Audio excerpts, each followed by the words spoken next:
we do the same things, but we're just cheaper.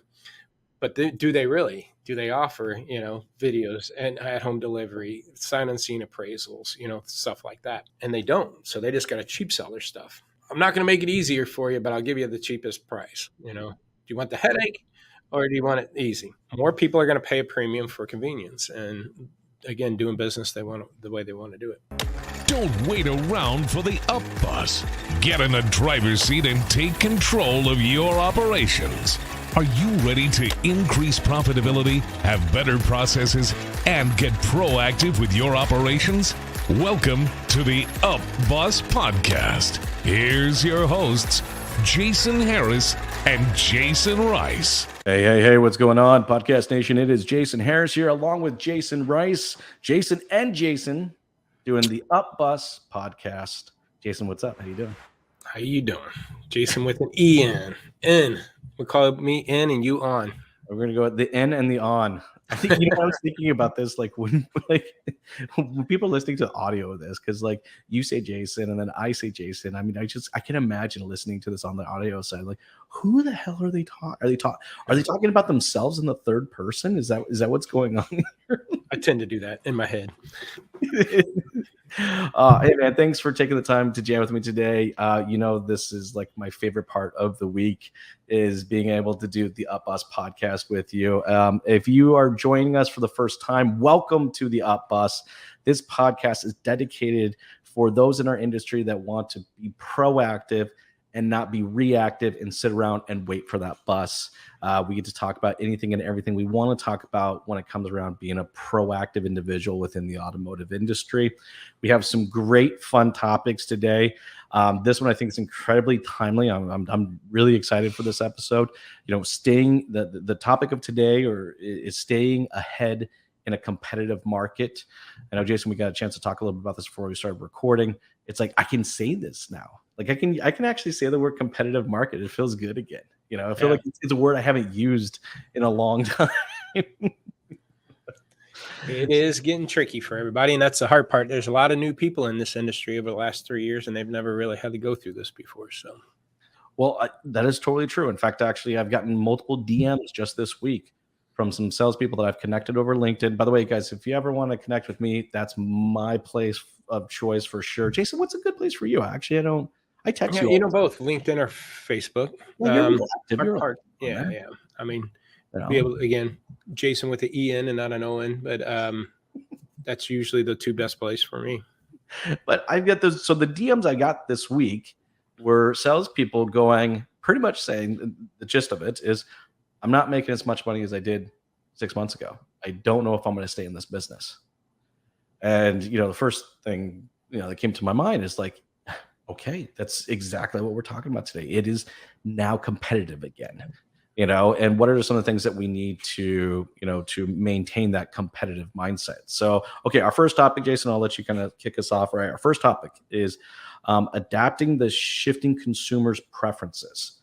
All right. So, the consumers fundamentally changed. We're now in a competitive market. All right. How do we adapt to their preference? Well, it'll be multiple things, I would say. Obviously, how they want to purchase the car. You talk about digital retailing. Do they want to go down that full path of not even ever stepping in a dealership and getting the car delivered to their door, like you said with a Tesla, and just getting keys handed to them? Or but I think it's a very low percentage of people that want that. Cars.com did a study, and they find it's a mixture. Customers want to get the first half of the transaction done, but then also come into the dealership, experience the dealership, and have a delivery process. Kind of like what I was talking about they should have done when I was leasing that Honda. Let me finish everything prior to coming in, and just come in and meet and get comfortable with the place and the car, and then leave. So that's first and foremost. But even before that happens is, understanding what kind of information and treatment the customer wants prior to that. Do they like being text versus email? Do they want to be phone called? Do they don't mind if you happen to call 3 or 4 times in a week or even in a day? Do they want videos? Do they want a video walk around? Do they want to get their appraisal done before they come into the door? Do they want to get a kind of a quote on what their interest rate would be before payment before they come in the door?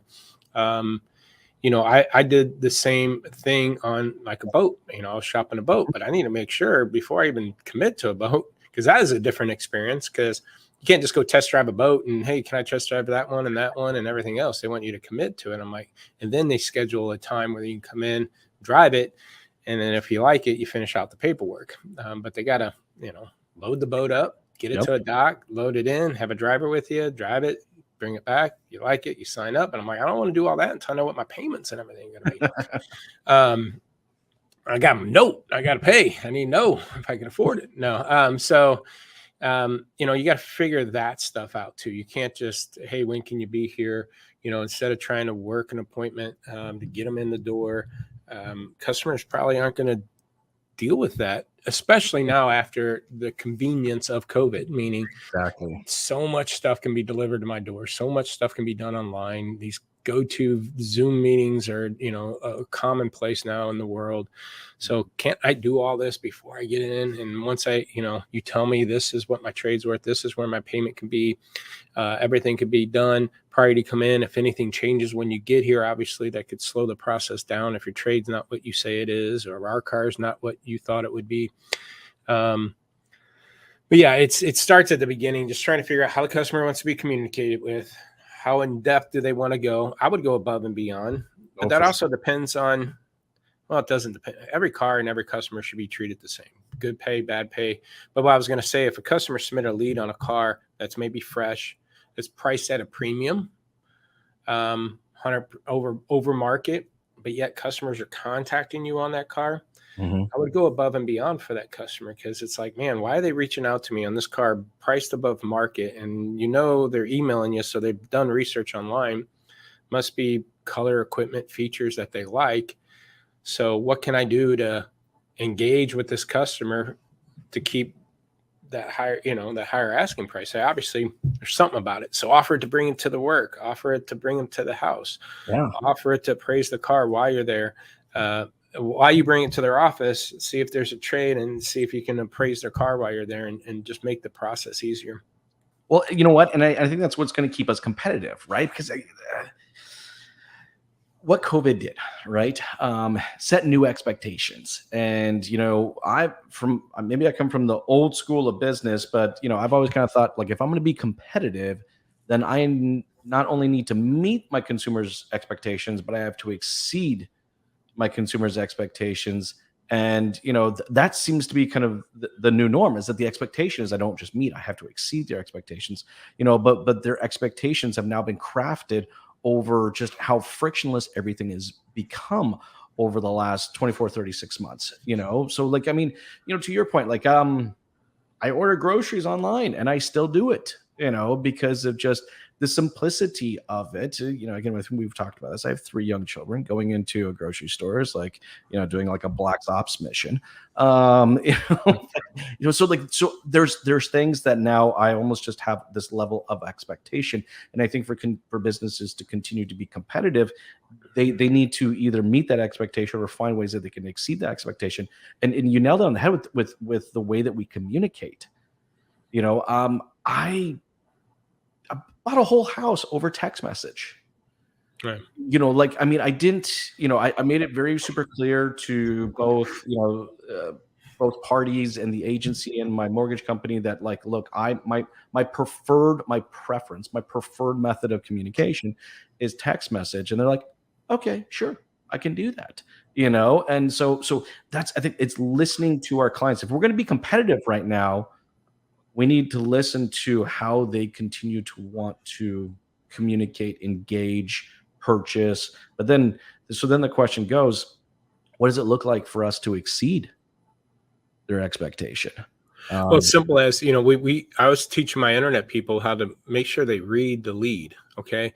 I just had one of my employees here I told her, hey, before I ever demo, especially if it's a few days in advance, why don't you go to their website and submit a lead on their website, and let's see what kind of replies they get. So then when I do the demo, I could bring that up. And I said, but here's what you need to do. When you put the information in there, I said, put a comment in there like, hey, I'm trading in, and said, whatever you got a 2013 Ford Escape SE with 50,000 and you're wondering what it's worth. Put that in the comments, because I'm curious if they even acknowledge that. If you took the time to print that out or type that all out, are they even acknowledging that in the lead? Because again, that's obviously a pinpoint for the customer. And then all of a sudden they call, they're calling and emailing you, and then they ask you, oh, by the way, you happen to trade in a vehicle? And you're like, dude, I typed that all up in my comments. Why do I got to repeat myself? So to the point of, just as simple as, once you get a lead, read the lead, because that tells you a lot about that customer too. Well, it's so funny you bring that up, because like I remember talking like way back dealer.com days, like, I mean, early 2000s, right? They leads, or I don't even think they were called leads at that time, Jason. That's the funny part. I think they were inquiries or form fills. I think that's what the report actually said. I don't think it actually ever used the word lead on it. Well, I don't think that happened until later on. But they started to come back with these URL journeys, right? And it was like, and it was the first time I was like, oh my gosh, this is mind blowing, right? Like I can kind of read into the mind of where this person, I saw that he went to a Jeep Wrangler, and that he checked out the Expedition, and then he went and looked at 3 different F-150s, and it's like, okay, I can't get this picture. I think that art, like, I think it's been lost, man. I mean, who reads the lead anymore? Well, it's easy. Read the email address. We got Garmin as our Garmin Capital, or Garmin's main office is here in Olathe here. I mean, if I seen somebody's email address with Garmin, obviously they work there. I got a Garmin watch. I got Garmin equipment on my bike. That's a common thing that I could bring up with that customer. Oh, I see you worked at Garmin. I love their products. I got 2 watches. I got this and that. Next thing you know, you're building rapport by just reading their email address. Sometimes, well, sometimes it tells you their birth date. Sometimes it tells you, their hobby, right? fisherman@hotmail.com. Or, I mean, my wife is, 78 in her email address. That tells you your age, so biker for life 78. Is that what it is? Or something, so you can read a lot into the email address. You can read a lot if they happen to give you any comments, and that kind of triggers that way to communicate with the customer, have something in common with them, maybe. Well, and you know what? And I think, I know this sounds crazy. This legitimately sounds crazy that I even make this as a comment, but ask questions. Here's the thing that I found. I audited a lot of lead response, kind of during COVID, and was making recommendations and helping dealerships out and stuff like that. And I was blown away at the amount of replies I saw that never had a question in them. It was such a statement of like, nope, the car's been sold. That's it. Oh no, it's here. Won't be for long. You coming in? Yeah. You interested? You interested in it? But I know that sounds crazy, but I mean, asking questions. It was so funny. I was signing up for, this is a funny example. I'm a Bonvoy person. We had this conversation before, but I think, are you a Bonvoy, or are you Bonvoy's what, Marriott? Yes. You're okay. So I'm logging into the new Bonvoy app, and I'm filling in my information, and it gets to this section called preferences. It asks me like, what kind of floor do I typically like to stay on? Yeah. Do I prefer like a feather pillow versus like a foam pillow? And I'm just like, okay, this is the weirdest question. I've never filled out these questions before. And then this last visit, I was like, they made the comment of, just so you know, we put in that feather pillow that you requested. I was like, what? But that feeling of, they asked a question, I answered it, and then they took action, on it, right? Like, what's that old school thing we used to ask, how do you like your coffee? I'll have one ready for you when you get here. 2 sugars, 2 creams. I don't know if people still do that these days, right? But I think it's these little things that can make you competitive. What other little things do you think right now that we can be executing? Because I think little things create big experiences, right? What other little things do we think we could be doing right now to make sure that we're being competitive?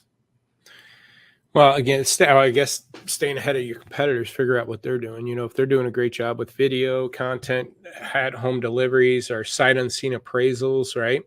I know here locally, there's a CarMax here, and there's a Carvana here. And so if I've got a customer asking what their trade's worth, if they haven't already, they will be going to CarMax and website and seeing and getting a bid on their trade, or even Carvana, right? And so if they're doing it, you better be doing it. So understanding, that, submitting leads, see how the other stores are replying to them. Are they offering video walkarounds? Are they doing sight unseen appraisals? Are they giving them a credit out to go during quoting interest rates and payments before the customer comes in?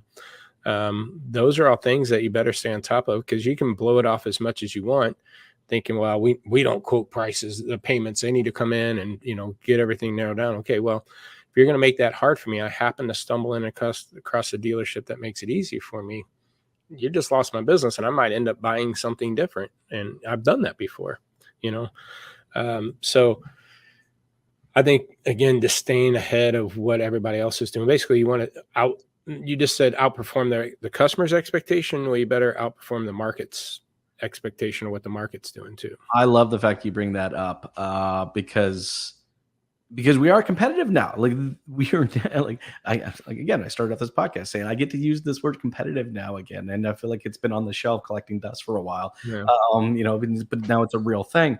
And for me, I was kind of consulted. There's like 3 competitive strategies, right, for me. And it's the one that some people do, and you can call the CarMaxes of the world, the Carvanas do this. Say, we do everything else that everybody else does, but we do it for cheaper. Here you go. Yeah. Right. And that's your competitive messaging.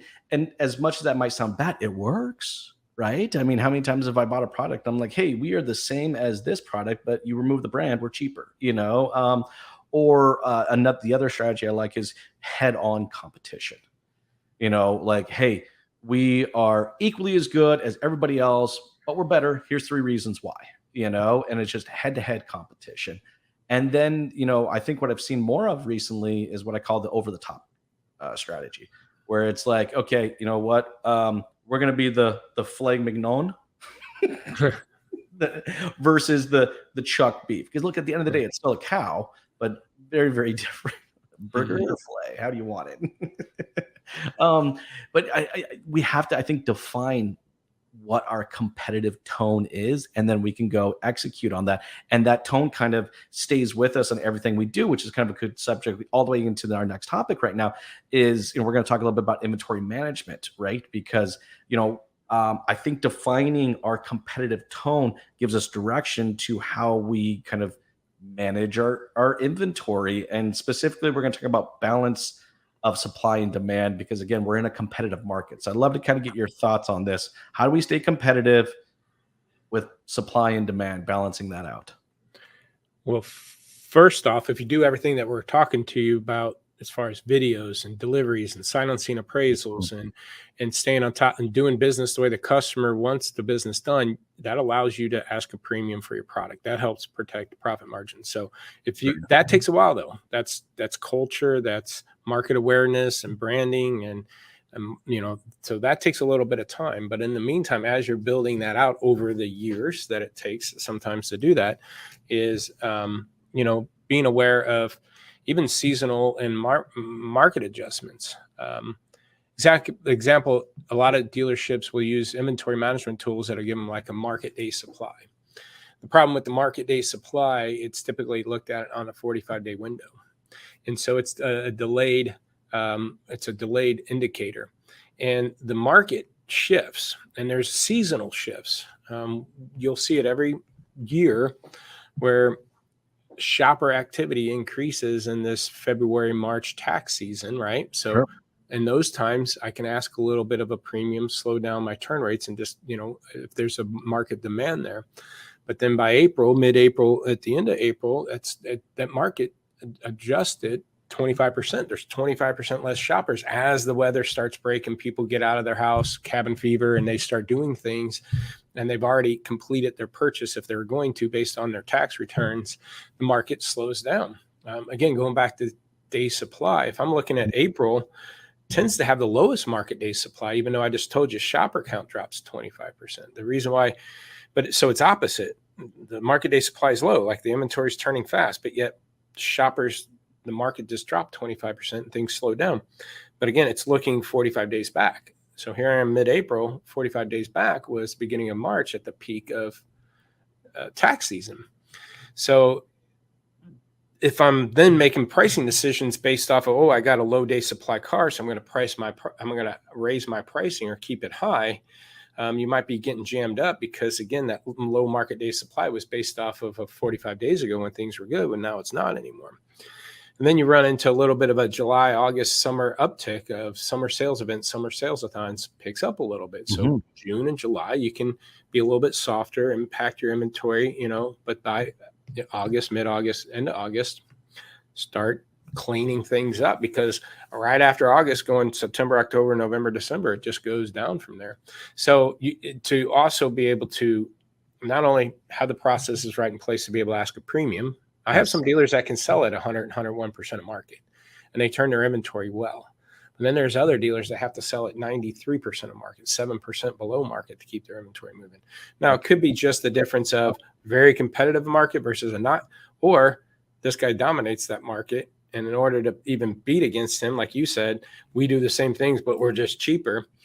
But do they really? Do they offer, videos and at-home delivery, sign-unseen appraisals, stuff like that? And they don't. So they just got to cheap sell their stuff. I'm not going to make it easier for you, but I'll give you the cheapest price. Do you want the headache, or do you want it easy? I mean, more people are going to pay a premium for convenience, and again, doing business the way they want to do it. Well, and I think that's why, like I was saying, you have to kind of decide what your competitive tone is going to be. And you can make money at both, but they're very different processes. And to your point, the process has to be, kind of clearly stated. I love discussing, the weathering patterns of supply and demand with you, by the way. It's one of my favorite topics. I can do it all the time with you. I feel like, I tell you, some of the best used car managers that I've met, I swear, can just like lick their finger, just go out in the lot and just like, the wind of supply is changing. Someone go buy me 16 Honda Civics. Like, or like, I need like 12 more, anything under $20,000. Go do it. Right. But I had some amazing used car managers that I worked with that were like that. Now, I think obviously technology has changed. I don't think we have to lick our finger and go out into the middle of the lot and decide if the wind's changing.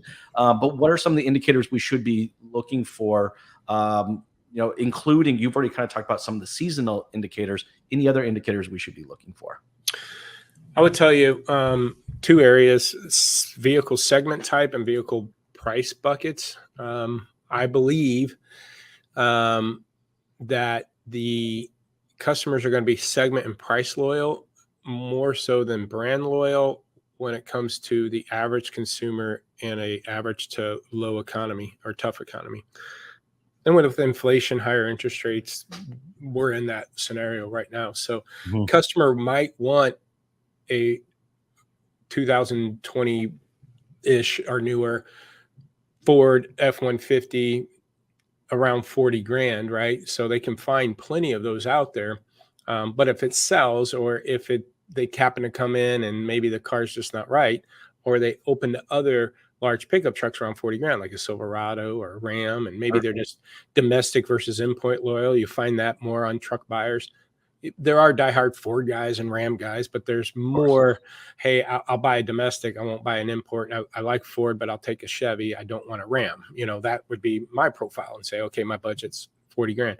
So I would say, because what we found was when we're calculating what a dealership was heavy and light in by segment, the tighter that chart got, where they weren't really light in a bunch of stuff and really heavy in the other stuff, when that spreads out, when they're really light in a bunch of stuff, hey, you need more trucks, you need more compact SUVs, and you're really heavy in intermediate SUVs and luxury cars, the tighter that got, where they're not that heavy in either or light, the inventory was running better.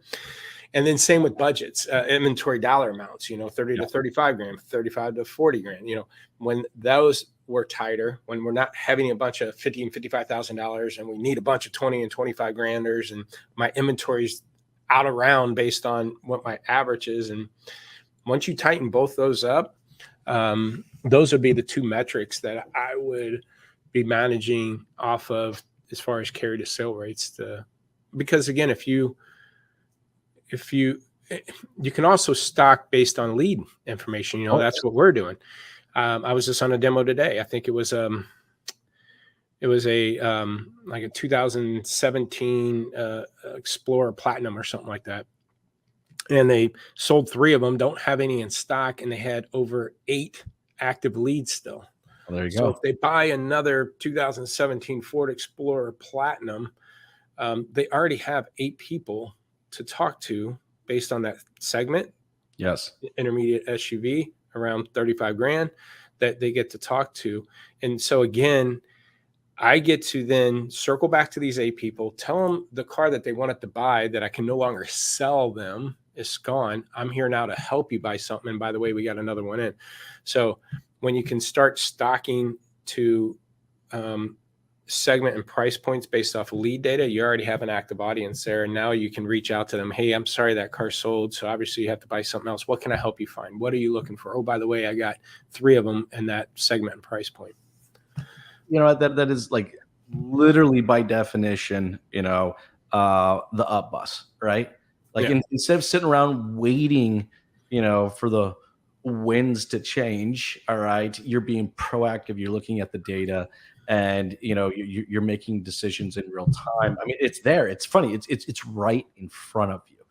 And it's worth hitting the auction, picking up another one of those 17 Platinum Explorers.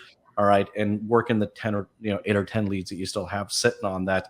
I mean, talk about the funny thing is, talk about really truly being a player in a competitive market when you take that type of data-driven approach to it. Now, I think a data-driven approach like that actually, and this is actually a great segue to our last topic today, it supports a very customer-centric experience. You know what I mean? Because what I do is I'm kind of like I'm listening to the beat. I got my thumb on the pulse. I'm seeing what and that goes, I think, to really creating beautiful relationships when you're sitting there really listening and staying with the beat, that pulse of your consumers and what their demands are, and creating that customer centric experiences. And I say experiences as plural because there's other things we could do. But I'd love to kind of get your thoughts on this. Of things that we can be doing right now in a competitive market that creates a customer-centric experience. Yeah, and that goes, it's funny, my old VP at V-Auto is John Griffin, and he would talk about how like payments and or budget is a, what do you call it, a dining room conversation or kitchen table conversation, right? And so when you go down that path with the customer, it's like you're sitting at the kitchen table. What do we need? What are we looking for? Well, we can't afford more than $400 a month. Okay, that means 20 to 25, 22 grand. Okay, does it have to be a SUV? Well, if it's a night, now all of a sudden you're part of that kitchen table conversation, and now you're starting to give them options. So again, you're there helping them based on their wants and needs and not your wants and needs. Because here's the thing, you get a lead on a car, you're going to try to sell them that car, sell them an appointment or sell them that car. When can you be here? Well, let me give you a video. Let me do everything I can for you to buy this car, versus stepping back and going, okay, hold on a second. I have this car in stock, or maybe it did sell, but if this one doesn't work for you, are there other key features or options or equipment that you're looking for? Let me in budget that you have in mind, and I can see what else I have in stock. So now I'm becoming part of their team. And again, that allows you to have a premium. Again, we talk about these. We want to, at our lot pot, we want to increase your fresh sale rate. So we want 60 to 70% of your sales come out in the first 30 days. And that's how I get your gross. Well, the thing is, what happens on a 2 or 3 day old fresh car? Well, typically I'm still waiting for photos to get done. I price it up to give it a shot. Plus I'm going to price it up to wait till photos are done before I make a big adjustment and drop the pricing on it. So in the meantime, I don't get any activity or love on this car while it's sitting there waiting to get ready for sale. But in the meantime, if I got 10 customers that were looking for a compact SUV around 22 grand, which this one's priced at, I have in my demo deck, it's like a 2018 Nissan Rogue at 22.5 at 107% of market. Okay.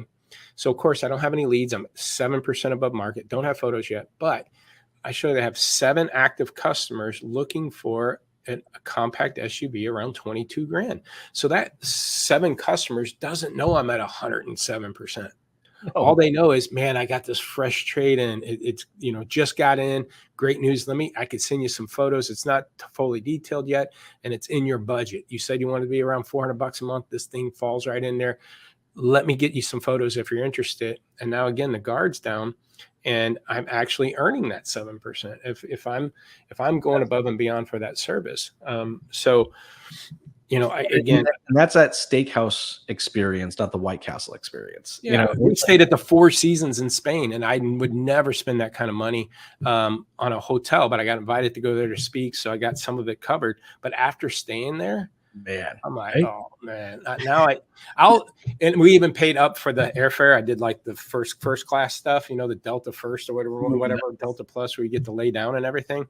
But in hindsight, shoot, I'd pay for coach and then just upgrade your hotel, then upgrade your airfare and get a crappy hotel. It was just night and day difference.